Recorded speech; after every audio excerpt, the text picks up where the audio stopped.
Our initial impressions about people. The halo effect refers to the positive or negative thoughts that pop up in your mind based on your first impressions of people you meet for the first time and their appearance. The first studies on the halo effect were conducted by the American psychologist Edward Thorndike.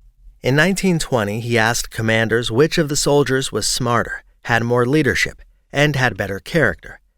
However, the commanders were not allowed to talk to the soldiers. They had to answer these questions by looking only at their appearance. The result of this test was not at all surprising, and the commanders said that taller, more striking soldiers may be more successful soldiers than others. After this experiment, the American psychologist Edward came to the conclusion that people, taking into account just one feature of the person in front of them, make very large assumptions about their general character.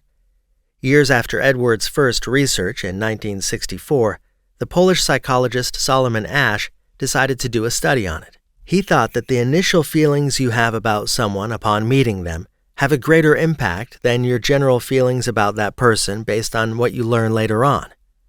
He had a very simple idea to test this. He made 2 lists about a person's character.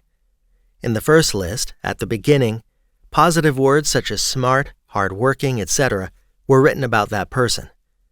And towards the end, words with a negative meaning were written.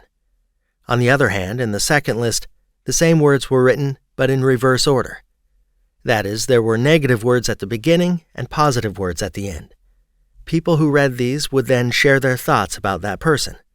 The results showed that Solomon Asch was not wrong in his guess.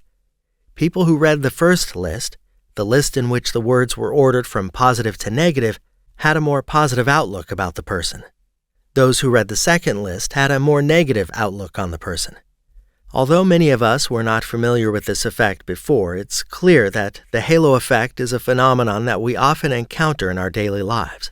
Each of us has positive or negative opinions about new people based on our first impressions.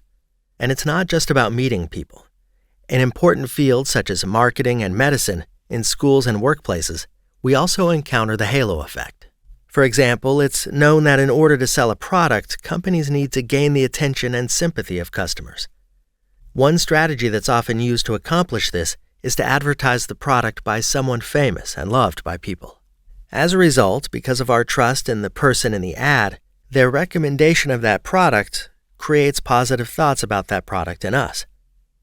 Due to the halo effect, people are too quick to judge others based on their first impressions. On the other hand, it may not be the right approach to have negative or positive opinions about the other person's general character based on your first impressions of the person's appearance. Therefore, psychologists advise not to rush to judgment about people.